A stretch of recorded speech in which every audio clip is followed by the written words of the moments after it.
Class 11 Subject Biology Chapter 4 Kingdom Protista. Dear student, at this chapter we have learnt the silent characteristic and features of Kingdom Protista and classification of Protista. Dear student, Kingdom Protista includes various type of unicellular eukaryotic microorganisms that are usually found in aquatic habitat. This group functions as a link between unicellular prokaryotes that are included in kingdom Monera and multicellular eukaryotes means kingdom fungi, plantae and animalia. Mania. In term protista, protista means primitive, means the first of all used by German scientist E.H. Haeckel. According to him, they are the organisms that exhibit the characters of both plant and animals. They may be autotrophic or heterotrophic. This kingdom is usually called garbage can or dustbin of classification because various type of organisms are included in it. Dear student, kingdom Protista इसको पहला word kingdom Protista E.H. Haeckel के द्वारा propose किया गया। इस kingdom में unicellular means single cell animal, eukaryotic means advanced and developed cell and micro organism means they are not appear with our naked eye means they are appear in help of microscope means एक ही cell से बने हुए eukaryotics type की sales और ऐसे micro organism जिनका habitat maximum aquatic होता है, ऐसे शेल्टर वाले ऑर्गेनिज्म को क्लासीफाई किया गया किंगडम प्रोटिस्टा में। डियर स्टूडेंट, यह कनेक्टिंग लिंक भी है मीन्स प्रोटिस्टा के पहले यूनिसेलुलर प्रोकैरियोटिक माइक्रो ऑर्गेनिज्म को क्लासीफाई किया गया, जबकि इसके बाद मल्टीसेलुलर यूकैरियोटिक एनिमल्स जो कि मल्टीसेलुलर यूकैरियोटिक किंगडम जैसे फंजाई, प्लांटी और एनिमलिया को क्लासीफाई किया गया। मीन्स यह यूनिसेलुलर प्रोकैरियोटिक और मल्टीसेलुलर यूकैरियोटिक माइक्रो ऑर्गेनिज्म या लिविंग ऑर्गेनिज्म के बीच कनेक्टिंग लिंक का वर्क करता है, मीन्स ग्रेजुअल कनेक्शन इस्टेब्लिश करता है।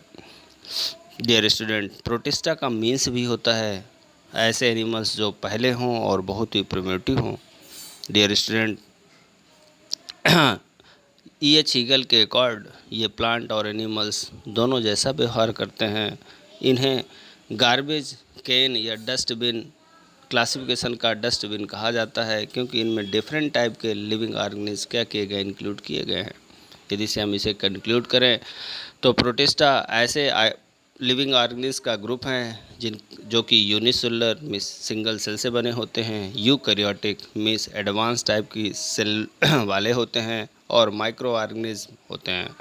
साथ में इनका हैबिटेट एक्वेटिक होता है। इन्हें गार्बेज कैन या क्लासिफिकेशन ऑफ डस्टबिन कहा जाता है। क्यों? क्योंकि इनमें वेरियस एनिमल्स को ऑर्गेनिज्म को क्लासीफाई किया गया। डियर स्टूडेंट, यदि हम प्रोटिस्ट की सेल की स्टडी करें तब हमें पता चलता है the structure of protist cell is similar that of a typical eukaryotic cell. Typical eukaryotic cell आप पहले से जानते हैं कि एक यूकैरियोटिक सेल में सेल वॉल या cell membrane, cytoplasm, protoplasm, membrane bounded organs, nucleus, mitochondria, Golgi body ये सभी इंक्लूड होते हैं। तो कहा जाए कि जो एक प्रोटिस्टियन सेल होती है वो टिपिकल यूकैरियोटिक सेल होती है। इसमें membrane bounded organelle, mitochondria, Golgi body, endoplasmic reticulum सभी डेवलप्ड होते हैं। इसमें न्यूक्लियर मेम्ब्रेन से बाउंडेड न्यूक्लियोलस के अंदर न्यूक्लियोलस और साथ में न्यूक्लियोप्लाज्म डेवलप होता है। डियर स्टूडेंट, यूकैरियोटिक सेल में सीलिया और फ्लैजिला प्रेजेंट होते हैं जो कि 9+2 मैनर पर अरेंज होते हैं। डियर स्टूडेंट, ये फोटोसिंथेटिक जो प्रोटिस्ट होते हैं उनमें पिगमेंट्स पाए जाते हैं और वो पिगमेंट्स फोटोसिंथेसिस को परफॉर्म करते हैं और ये एक स्पेशल फंक्शन होता है। साथ में इनमें वैक्यूल्स डेवलप होती है जिससे ये इंजेक्शन और एक्सक्रिएशंस को परफॉर्म करते हैं। डियर स्टूडेंट, तो हमने ये जाना कि प्रोटिस्टियन सेल यूकैरियोटिक सेल होगी, तो जब ये यूकैरियोटिक सेल होगी means different membrane bounded organs इसमें डेवलप होंगे। न्यूक्लियस बेल डेवलप होगा। न्यूक्लियस बेल डेवलप होने का मीन्स क्या हुआ? बेल डेवलप होने का मीन्स हुआ कि nuclear membrane, nucleoplasm, nucleolus, genetic material सारे कॉन्स्टिट्यूएंट जब प्रेजेंट होंगे तब वो कंप्लीट न्यूक्लियस कहलाएगा। Dear student, protista is probably the most controversial group of classification because it is least natural in fact। Dear student, तो हमने ये जाना कि प्रोटिस्ट या किंगडम प्रोटिस्टा में किसे क्लासीफाई किया गया? जो यूनिसेलुलर थे, यूकैरियोटिक थे, माइक्रो ऑर्गेनिज्म थे, एक्वेटिक हैबिटेट वाले थे। डियर स्टूडेंट, तो ये थे उनके जनरल कैरेक्टरिस्टिक। ये ऑटोट्रॉपिक और हेटेरोट्रॉपिक दोनों नेचर वाले थे। ऐसे एनिमल्स को यहाँ पर क्लासीफाई किया गया। यदि हम इनकी बेसिक सेल के स्टडी करें तो हमें सेल में cell wall, cell membrane bounded organs, nucleolus, chloroplast, thylakoids, flagella और सीलिया, बेसल बॉडी और वेल डेवलप्ड न्यूक्लियस देखने को मिलता है। After that locomotion in protist. Dear student, the transport from one place to another place for the purpose to for nutrition or reproduction, that is known as the locomotion. Locomotion is performed by definite locomotory organs. That organs are developed in the protist to perform the locomotion. Dear student, locomotion एक जगह से दूसरी जगह food के लिए हो, food के लिए हो, रिप्रोडक्शंस के लिए हो या स्टिमुलाई के कारण हो, जब एक जगह से दूसरी जगह डिस्प्लेसमेंट या ट्रांसपोर्ट होता है ऑर्गेनिज्म का, तब वो डेफिनेट ऑर्गन्स के थ्रू होता है और ये ऑर्गन्स लोकोमोटरी ऑर्गन्स कहलाते हैं। फ्लैजिला में लोकोमोटरी ऑर्गन्स के फॉर्म में फ्लैजिला, सीलिया और स्यूडोपोडिया डेवलप होते हैं। तो प्रोटिस्टा लोकोमोशन में ट्रांसपोर्ट या डिस्प्लेसमेंट या तो फ्लैजिला या तो सीलिया या तो स्यूडोपोडिया के थ्रू करता है। तो पहले आते हैं फ्लैजिला सीलिया पर। फ्लैजिला आपने पहले जाना कि flagella is the result of flagellin protein in form of outgrowth in form of microtubules. Dear student, यदि 9+2 के फॉर्म में अरेंजमेंट है यदि माइक्रोट्यूब्यूल्स का, तो वो यूकैरियोटिक फ्लैजिला होगा। तो फ्लैजिला एक लॉन्ग थ्रेड लाइक स्ट्रक्चर होता है। कैसा? एक धागेनुमा स्ट्रक्चर होता है जो ऑर्गेनिज्म के ट्रांसपोर्ट में एक जगह से दूसरी जगह मूव करने में हेल्प करता है। जब फ्लैजिला डिफरेंट टाइप की वेब प्रोड्यूस करता है और वेब प्रोड्यूस करने के कारण मटेरियल आगे और आगे पीछे की ओर फ्लैट होता है। मीन्स कभी ये स्पाइरल वेब्स और कभी दूसरी तरह के मूवमेंट को करता है जिससे एनिमल्स आगे की ओर बढ़ता है। डियर स्टूडेंट, कभी ये डायनोफ्लैजिलेट, यूग्लोनाइड या जूफ्लैजिलेट डिफरेंट टाइप के होते हैं। सेकंड है cilium is a very fine small and thread like structure. ये बहुत छोटे, बहुत ही थिन और थ्रेड लाइक स्ट्रक्चर होते हैं। ये है फ्लैजिला से रिसेम्बलेंस शो करते हैं, लेकिन अपने साइज में और फंक्शन में और साथ ही केमिकल कंपोजिशन में ये फ्लैजिला से डिफ़र करते हैं। सेलिया भी पर्टिकुलर एक बीट प्रोड्यूस करते हैं और उस बीट के कोऑर्डिनेशन से पर्टिकुलर ऑर्गेनिज्म लोकोमोट होता है। Third is the known as the pseudopodia. Pseudo means false, podium means feet, झूठे पैर।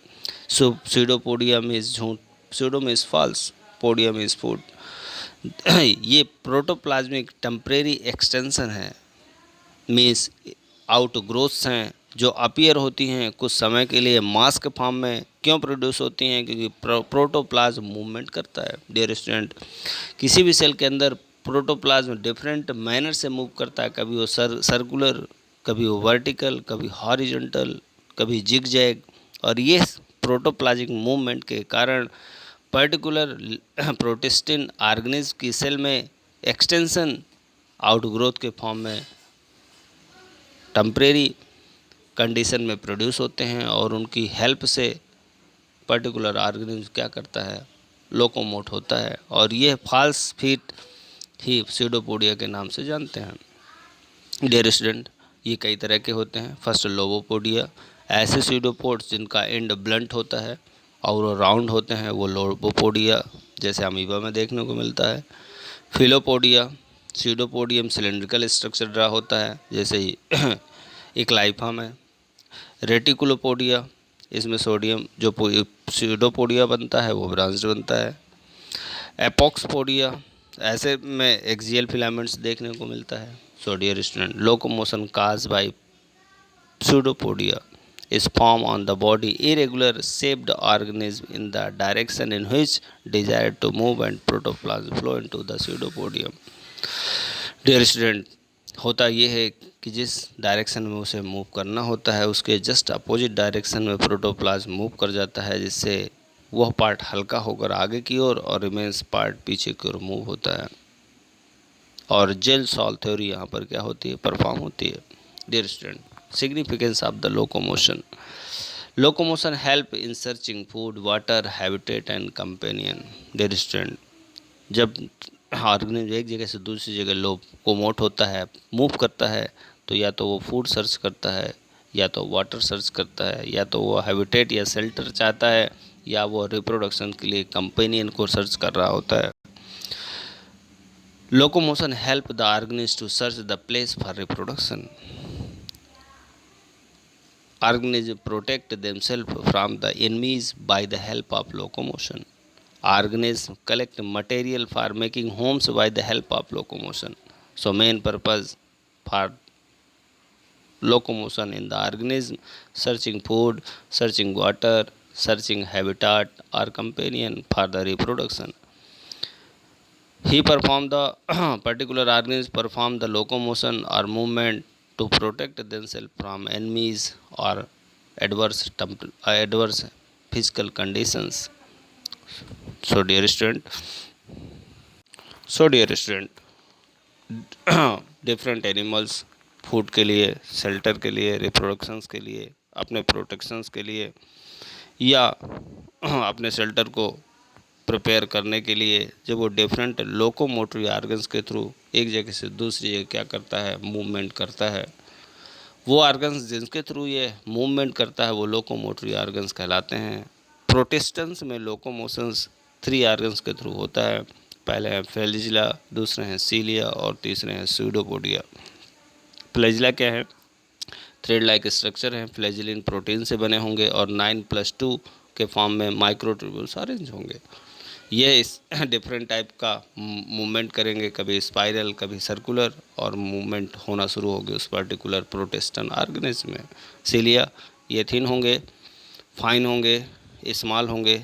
अरेंज कैसे होंगे? जैसे कि आपके फ्लैजिला होंगे, लेकिन दोनों कंपोजिशन अलग होगा। और कैसा? ये वेब प्रोड्यूस करेंगे। अब वेब के थ्रू पर्टिकुलर ऑर्गेनिज्म क्या करेगा, मूव करेगा।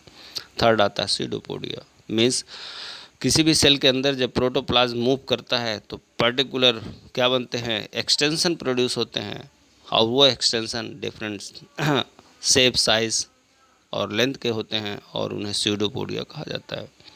स्यूडोपोडिया के इनके बेस पर ये किसका रिजल्ट होते हैं? तो ये रिजल्ट होते हैं प्रोटोप्लाज्म के मूवमेंट का। प्रोटोप्लाज्म एक निश्चित डायरेक्शन में मूव करता है और उसके अकॉर्ड पर्टिकुलर ऑर्गेनिज्म किसी एक निश्चित डायरेक्शन पर डिस्प्लेस हो जाता है। Dear student, after that nutrition in protistans में या प्रोटिस्ट किंगडम प्रोटिस्टा में इंक्लूडेड ऑर्गेनिज्म किस टाइप से अपने आप को नरिश करते हैं? तो फर्स्ट है holophytic, means photosynthetic, holozoic, saprobic and parasitic. 4 type का नेचर शो करना है। पहला है ऑटोट्रॉपिक, सेकंड है हेटरोट्रॉप्स।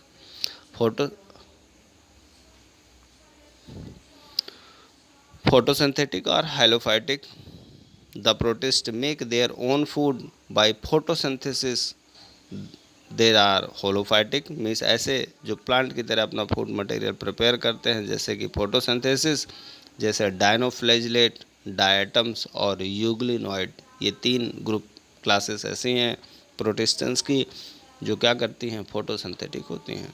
सेकंड है होलोजोइक, मीन्स जब एनिमल्स की तरह प्रोटिस्टन इंगल्फ करते हैं,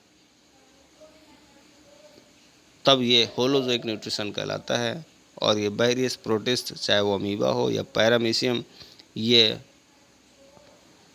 फैगोसाइटोसिस और पिन्नोसाइटोसिस, जो कि होलोजोइक प्रोसेस का एक मेथड है। फैगोसाइटोसिस में सॉलिड मटेरियल को डायरेक्ट इंगल्फ किया जाता है और पिन्नोसाइटोसिस में लिक्विड मटेरियल को डायरेक्ट इंगल्फ किया जाता है। Dear student, third one is the saprophytic. आप जानते हैं ऐसे ऑर्गेनिज्म जो डेड एंड डीके मटेरियल को डिकम्पोज करके अपना फूड मटेरियल ऑब्टेन करते हैं, वो सेप्रोबिक या सेप्रोफाइट्स कहलाते हैं। तो बहुत सारे प्रोटिस्ट ऐसे हैं जो डिफरेंट टाइप के hydrolytic, proteolytic, decomposer enzyme secrete करते हैं। ये एंजाइम क्या करते हैं, कॉम्प्लेक्स ऑर्गेनिक सब्सटेंस जो होते हैं उन्हें डिकम्पोज करके सिंपल सब्सटेंस में चेंज कर देते हैं और इससे सिंपल मटेरियल को एब्जॉर्ब करके यह पर्टिकुलर ऑर्गेनिज्म क्या करते हैं, अपने को नरिश करते हैं। मींस इन प्रोटिस्ट जैसे कि स्लाइम मोल्ड्स में सेक्रेट किए गए एंजाइम्स के कारण ये सेप्रोबिक नेचर के भी होते हैं। Next mod is the nourishment is the parasitic. बहुत सारे प्रोटिस्ट ऐसे हैं जो किसी दूसरे ऑर्गेनिज्म से अपना फूड मटेरियल ऑब्टेन करते हैं, दोनों के बीच में रिलेशन पैरासिटिक होता है, तब ये पैरासाइट होते हैं। मीन्स डिफरेंट टाइप की डिसीज़ प्रोड्यूस करते हैं लिविंग ऑर्गेनिज्म में, जैसे entamoeba, plasmodium and trypanosoma. Mixotrophic, in this mixed type of mode of nutrition in which organisms obtain their food by two ways, euglena both. Mixophytic, तो आपने जाना बहुत सारे प्रोटिस्ट फोटोसिंथेसिस के थ्रू अपना food material obtain करते हैं, जैसे डायनोफ्लैजिलेट, डायटम्स और यूग्लिनोइड्स। बहुत सारे प्रोटिस्ट प्लांट की एनिमल्स की तरह इंगल्फ करने की, लील लेने की प्रोसेस को परफॉर्म करते हैं। ये इंगल्फ की प्रोसेस दो होती हैं, एक है फैगोसाइटोसिस, एक है पिन्नोसाइटोसिस। फैगोसाइटोसिस वो प्रोसेस है जिसमें सॉलिड मटेरियल इंगल्फ किया जाता है, लीला जाता है, किसके द्वारा, प्रोटिस्ट के द्वारा। एंड पिन्नोसाइटोसिस, जब लिक्विड मटेरियल को इंगल्फ किया जाता है तब उसे हम पिन्नोसाइटोसिस कहते हैं। मीन्स होलोजोइक एनिमल्स जैसा इंगल्फ करने की जो प्रोसेस है वो अमीबा और पैरामीशियम प्रोटिस्ट में देखने को मिलती है। फिर आता है सेप्रोबिक, ये डिफरेंट टाइप के हार्मोन्स एंजाइम सेक्रेट करते हैं। एंजाइम कॉम्प्लेक्स मटेरियल को डिग्रेड करके सैंपल में चेंज करते हैं, इसलिए सेप्रोबिक भी हैं। डिफरेंट टाइप अपना फूड मटेरियल दूसरे लिविंग ऑर्गेनिज्म से ऑब्टेन करते हैं, मीन्स पैरासिटिक नेचर के होते हैं, जैसे प्लाज्मोडियम, ट्रिपैनोसोमा और एंटमीबो हिस्टोलिट का। और बहुत सारे मिक्सोट्रॉपिक हैं, जैसे यूग्लिना, फोटोसिंथेटिक भी है और होलोजोइक भी है। मीन्स प्लांट जैसे भी फूड मटेरियल प्रिपेयर करता है और एनिमल्स जैसा अपना फूड मटेरियल भी प्रिपेयर करता है। डियर स्टूडेंट, इस तरह से हमने जाना कि जो प्रोटिस्ट है वो all type of nourishment process को क्या करते हैं, परफॉर्म करते हैं। कभी फोटोसिंथेटिक, कभी होलोजोइक, कभी सेप्रोबिक, कभी पैरासिटिक और कभी मिक्सोट्रॉपिक होते हैं। After that we are going to study the reproduction in protist.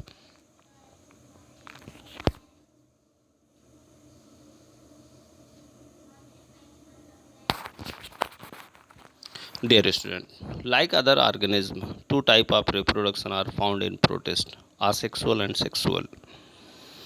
Dear student, so first we are going to study the asexual mode of reproduction in protist. Dear student, different organism की तरह protist भी asexual and sexual two manner से अपने आप को reproduce करते हैं। पहला है असेक्सुअल रिप्रोडक्शन और उसमें नाम आता है fusion.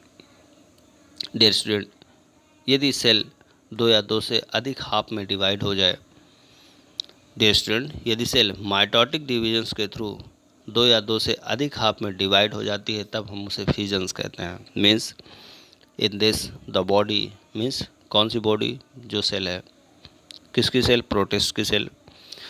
So the cell of protist divide into two और more equal part of mitotic division.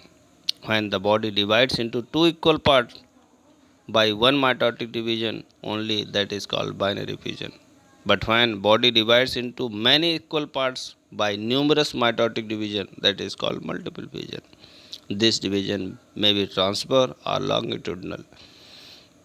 Dear student, यदि बॉडी किसी भी मैनर से लॉन्गिट्यूडनली या ट्रांसफर, इन दो में से किसी मैनर पर दो इक्वल हाफ में या दो से अधिक इक्वल हाफ में माइटोटिक डिविजन्स के थ्रू डिवाइड होती है, तब हम इसे फिजन्स कहते हैं। यदि बॉडी, जिसे हम सेल कहते हैं, यदि वो दो इक्वल हाफ में डिवाइड होती है, किसके थ्रू? माइटोटिक डिविजन्स के थ्रू, तब हम उसे कहते हैं बाइनरी फिजन।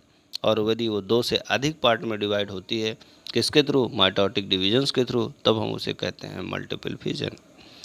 डियर स्टूडेंट, ये चाहे बाइनरी फिजन हो चाहे मल्टीपल फिजन, ये डिवीजन ट्रांसफ़र भी हो सकता है और लॉन्गिट्यूडनल भी। डियर स्टूडेंट, पैरामीशियम में जब हम बाइनरी फिजन की स्टडी करते हैं, तब हमें यह ट्रांसफ़र देखने को मिलती है, जबकि अमीबा में यह लॉन्गिट्यूडनल देखने को मिलती है। डियर स्टूडेंट, डायग्रामेटिक रिप्रेजेंटेशन आपके सामने है।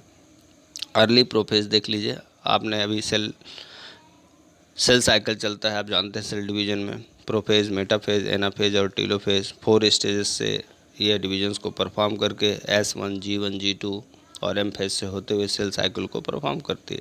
तो यहाँ पर माइटोटिक डिविजन्स दिखाया गया। माइटोटिक डिवीजन को यदि हम डिफाइन करें तो ऐसे कह सकते हैं कि जब सिंगल सेल या एक सेल डिवाइड होकर 2 इक्वल सेल में डिवाइड हो जाए, और शर्त ये रहे कि जो डॉटर सेल या न्यू सेल प्रोड्यूस हुई हैं, उनमें क्रोमोसोम नंबर अपने मदर सेल के क्रोमोसोम नंबर के इक्वल हो। मीन्स जितने क्रोमोसोम मदर सेल पर प्रेजेंट होंगे, यदि वो डिवाइड होकर 2 सेल बनाए और दोनों सेल में number of chromosome mother cell के क्रोमोसोम के इक्वल हों, means number of chromosome of daughter cell is equal to the number of chromosome of mother cell, that is known as the mitotic division। तो पहला method हमने जाना asexual का कि fission है, जब प्रोटिस्ट की जो सेल होती है ट्रांसफ़र या लॉन्गिट्यूडनली माइटोटिक डिविजन्स के थ्रू एक या दो से अधिक हाफ में डिवाइड हो जाती है, तब हम उसे फिजन कहते हैं। यदि 2 इक्वल हाफ में एक सेल डिवाइड होती है, तब हम उसे बाइनरी फिजन, और यदि 2 से अधिक पार्ट्स में वो डिवाइड होती है या हाफ्स में डिवाइड होती है, तब हम उसे नाम देते हैं मल्टीपल फिजन। अब एग्जाम्पल्स देखे जाएं तो डिवीजन इनमें ये फिजन जो होता है ये ट्रांसफ़र और लॉन्गिट्यूडनल दोनों होता है। तो पैरामीशियम में हमने क्या देखा? ट्रांसफ़र डिवीजन है, जबकि लॉन्गिट्यूडनल डिवीजन हमें यूग्लिना में देखने को मिलता है। सेकंड है सिस्ट फॉर्मेशन और multiple fission. Dear student, actually क्या है, 2 तरह की कंडीशन हमें एनवायरनमेंट में देखने को मिलती है जब रिप्रोडक्शन का टाइम होता है। एक है फेरेबल और एक है अनफेरेबल। मान लीजिए कि फिर कंडीशन अनफेरेबल हो, कब? जब एक्चुअली आप पहले से जानते हैं कि ये कहाँ ग्रो होते हैं, तो आपने कहा एक्वेटिक मीडियम में। तो जब एक्वेटिक मीडियम में अमाउंट ऑफ वाटर रिड्यूस हो जाए या वो वाटर रिजर्वायर में पानी ही ना रह जाए, मीन्स वो सूख जाए, तब क्या हो गया? एडवर्स टाइम हो गया किन लिए? पर्टिकुलर प्रोटिस्ट के लिए। तो ये कंडीशन कैसी होगी? अनफेरेबल। तो यदि अनफेरेबल कंडीशन हो, स्पेशली कब? जब वाटर रिजर्वायर सूख हो गया हो, तब बहुत सारे प्रोटिस्ट जो होते हैं वो अपने चारों तरफ एक थिक रिजिड सेल वॉल बनाते हैं, जिससे वो अपने आप को रेसिस्ट कर सके, अपने आप को सरवाइव कर सके, अपने आप को अडाप्ट कर सके उस एडवर्स और अनफेरेबल कंडीशन पे। डियर स्टूडेंट, यह है जो आपने क्या कहा कि जब अनफेरेबल कंडीशन होगी, मीन्स हैबिटेट ही नहीं होगा, वाटर में रिजर्वायर में वाटर ही नहीं होगा, मीन्स वो रिजर्वायर सूख चुका होगा, तब ये सेवरल प्रोटिस्ट जो होते हैं वो क्या करते हैं? अपने चारों तरफ एक थिक रिजिड सेल वॉल बनाते हैं, और यह रिजिड जो सेल वॉल बनती है, इसी को ही हम नाम देते हैं सिस्ट। रिजल्ट क्या होगा? जब सिस्ट फॉर्म हो जाएगी तो जो वीटल एक्टिविटीज़ होंगी, मीन्स जो लिविंग में होने वाली प्रोसेस होंगी, वो थोड़ा स्लो हो जाएंगी, और साथ में स्लो होने के साथ क्या होगा? जो अनफेरेबल कंडीशन है उससे आप अपने आप को, ये प्रोटिस्ट क्या करेगा? रेसिस्ट करेगा या अपने आप को बचाएगा। कब तक अपने आप को सेव करेगा, रेसिस्ट करेगा? जब तक कि फेरेबल कंडीशन नहीं आएगी। जब फेरेबल कंडीशन आएगी, ये सिस्ट जो कि रिजिड सेल वॉल से है, ये रैप्चर होगी, ऑर्गेनिज्म अपने आप को एक्टिवेट करेगा, इसकी जो मेटाबॉलिक एक्टिविटीज़ में इस बीटल एक्टिविटीज़ होंगी वो फास्ट हो जाएंगी, और तब इस स्टेज में इसका जो न्यूक्लियस होगा वह रिपीट डिवीजन करेगा और सीडोपोडियो स्पोर्स फॉर्म होंगे, और उन स्पोडियोपोर से क्या होगा, इंडिपेंडेंटली एक न्यू ऑर्गेनिज्म डेवलप होगा। तो हमने क्या जाना, सिस्ट अनफेवरेबल कंडीशन में अपने आप को रेसिस्ट करने के लिए, सेव करने के लिए, ताकि वह अपने आप को सर्वाइव या अडाप्ट कर सके उस अनफेवरेबल कंडीशन में, पर्टिकुलर प्रोटिस्ट अपने चारों तरफ रिजिड सेल वॉल बनाते हैं और तब तक अपने आप बीटल एक्टिविटी को स्लो कर लेते हैं, अपने आप को रेसिस्ट करते हैं। फेरेबल टाइम आने पर उनकी सिस्ट रैप्चर होती है, ऑर्गेनिज्म फ्री होता है, उनका न्यूक्लियस सीडो पोर बनाता है, और वो सीडोस्पोडियोपोर जो होते हैं वो आगे सीडोपोडियो स्पोर्स वो ग्रो होते हैं, इमर्ज हो जाते हैं, और उससे एक न्यू प्रोटिस्ट क्या हो जाता है, डेवलप्ड हो जाता है। तो डियर स्टूडेंट, हमने 2 मोड पढ़े, किनमें, प्रोटिस्ट में, असेक्सुअल रिप्रोडक्शन के। पहला मोड क्या था, पहला मोड था फ्यूजन। इसमें पर्टिकुलर सेल एक या दो से अधिक हाफ में डिवाइड होती है, चाहे वो लॉन्गिट्यूडनल हो चाहे ट्रांसफ़र हो। यदि 2 हाफ में डिवाइड होती है तो हम उसे बाइनरी फ्यूजन, और 2 से अधिक हाफ में डिवाइड होती है तो हम उसे मल्टीपल फ्यूजन कहते हैं। सेकंड हमने सिस्ट फार्मेशन कहा। सिस्ट फार्मेशन अनफेवरेबल कंडीशन में बैक्टीरिया प्रोटिस्ट क्या करता है, अपने चारों तरफ एक सिस्ट फॉर्म करता है, मीन्स एक सेल वॉल फॉर्म होती है, ठीक, और वह उस अनफेवरेबल कंडीशन से उसे सेव करती है, अडाप्ट करती है। उस कंडीशन पर जब वो सिस्ट फॉर्म कर लेता है, मीन्स रिजिड सेल वॉल अपने चारों तरफ डेवलप कर लेता है, तब उसकी बीटल प्रोसेस क्या हो जाती हैं, स्लो हो जाती हैं। बीटल प्रोसेस स्लो हो जाती हैं और वो तब तक उस अनफेवरेबल कंडीशन से अपने आप को रेसिस्ट करता है, बचाता है, और जैसे ही फेवरेबल कंडीशन आती है, मीन्स रिजर्वायर में वाटर अवेलेबल हो जाता है, सिस्ट रैप्चर हो जाती है, ऑर्गेनिज्म बाहर आता है और क्या बनाता है, लगातार माइटोटिक रिपीट डिवीजन करता है और बनते हैं सीडोपोडियो स्पोर, और वो इमर्ज होकर के क्या एक नए ऑर्गेनिज्म को क्या करते हैं, प्रिपेयर करते हैं। तो आफ्टर दैट ये रहा 2 टाइप का रिप्रोडक्शन जो हमें देखने को कम एसेक्सुअल मोड के तहत देखने को मिला, कहाँ, किंगडम प्रोटिस्टा में। After that sexual reproduction in protist. The sexual reproduction in organism is first of all observed in the member of Protista, while the true sexual reproduction is lacking in the member of Monera. It involves the formation of gamete and their fusion. In the member of Protist, usually 2 types of sexual cycle are found. Sexual cycle are zygotic meiosis and sexual cycle of gametic meiosis. Dear student, dear student, आप जानते हैं sexual reproduction में particular sexual organs हों या gamete formation होता हो, gamete fusion होता हो, जिसे जाइगोट डेवलप हो। मीन्स क्या कहा जाए, सेक्सुअल रिप्रोडक्शन का कैरेक्टरिस्टिक यही है कि पहले गैमेट्स प्रोड्यूस होंगे, गैमेट्स का फ्यूजन होगा और उस फ्यूजन से जाइगोट डेवलप होगा और जाइगोट से फिर वो ऑर्गन्स डेवलप होगा। मीन्स यदि ट्रू सेक्सुअल रिप्रोडक्शंस की बात की जाए, जेनेटिक रिकॉम्बिनेशन की नहीं, ट्रू सेक्सुअल रिप्रोडक्शंस की, तो पहला तो ट्रू सेक्सुअल रिप्रोडक्शन जिसमें गैमेट प्रोड्यूस होते हैं वो आपस में फ्यूजन को परफॉर्म करते हैं, ये पहली बार प्रोटिस्ट में ही देखने को मिला। So dear student, first of all पहली बार ऑब्जर्व किया गया क्या, सेक्सुअल रिप्रोडक्शन किन में, प्रोटिस्टा में। सेक्सुअल रिप्रोडक्शन लैक कर रहा था, एब्सेंट था, ट्रू कैसा, मोनेरन्स में। क्या नहीं था मोनेरा में, तो ना तो गैमेट्स फॉर्म होते थे ना तो उनका फ्यूजन होता था। लेकिन प्रोटिस्ट ऐसे हैं जिनमें गैमेट्स फॉर्मेशन होता है, वो आपस में फ्यूज होते हैं, जाइगोट डेवलप होता है और फिर साइकिल स्टार्ट होता है। तो यदि हम सेक्सुअल रिप्रोडक्शन की प्रोसेस में 2 साइकिल चलते हैं, कहाँ पर, प्रोटिस्ट पर। सेक्सुअल साइकिल जो जाइगोमेटिक मियोसिस को परफॉर्म करता है और दूसरा जो गैमेटिक मियोसिस को क्या करता है, परफॉर्म करता है। तो पहले हम जानेंगे sexual cycle of zygotic meiosis. In this type of sexual cycle, protists are haploid and during sexual reproduction, their haploid somatic cells divide mitotically to form haploid gamete. These gametes fuse together to form diploid zygote. This zygote undergo meiosis to form 4 haploid cells. These cells again develop into an independent protist. In this type of life cycle, meiosis division occur in zygote. It is called zygotic meiosis. Example are dinoflagellate, cellular slime molds, etc. Dear student, sexual cycle of zygotic meiosis means ऐसा जिसमें zygote meiosis divisions को perform करता है। सीधा सा answer निकालिए। जहाँ पर सेक्सुअल साइकिल मीन्स प्रोडक्शन और development of gametes depend upon the zygote, means zygote कैसा होगा, डिप्लॉयड होगा, लेकिन उसमें क्या होगा, मियोसिस होगा। तो ऐसा कहा जाए ये ऐसा सेक्सुअल साइकिल प्रोटिस्ट के किस में देखने को मिलेगा, ऐसे प्रोटिस्ट जिनकी बॉडी पहले से हैप्लॉयड है।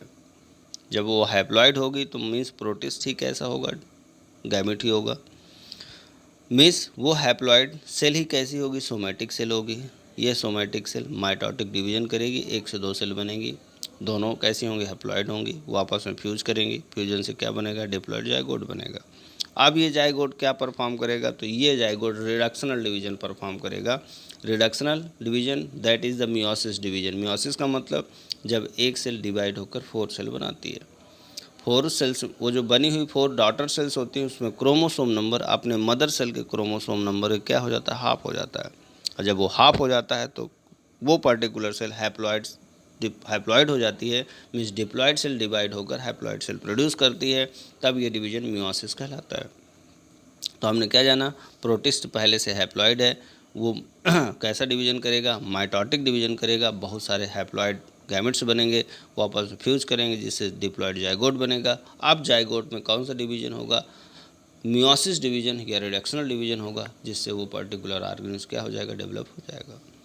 दूसरा है sexual cycle of gametic meiosis. Means इस तरह में सेक्सुअल साइकिल जो किस में होता है, ऐसे प्रोटिस्ट जो डिप्लॉयड होते हैं। तो जब वो डिप्लॉयड होंगे तो उनमें मियोसिस होगा, मियोसिस से हैप्लॉयड गैमेट बनेंगे, गैमेट आपस में फ्यूज करेंगे, जिससे क्या होगा, जाइगोट डेवलप होगा, और जाइगोट से न्यू ऑर्गेनिज्म डेवलप होगा। तो डियर स्टूडेंट, 2 तरह के सेक्सुअल साइकिल होंगे। पहले ऐसे प्रोटिस्ट जो पहले से हैप्लॉयड सोमैटिक बॉडी रखते हैं, उनमें मियोसिस कहाँ होगी, जाइगोट पर। और ऐसे जो डिप्लॉयड सोमैटिक सेल लगते हैं, उन पर मियोसिस कहाँ होगी, गैमेट्स पर होगी। डियर स्टूडेंट, चलिए इन पर डिफरेंस जानने की कोशिश करेंगे। Thank you, have a nice day.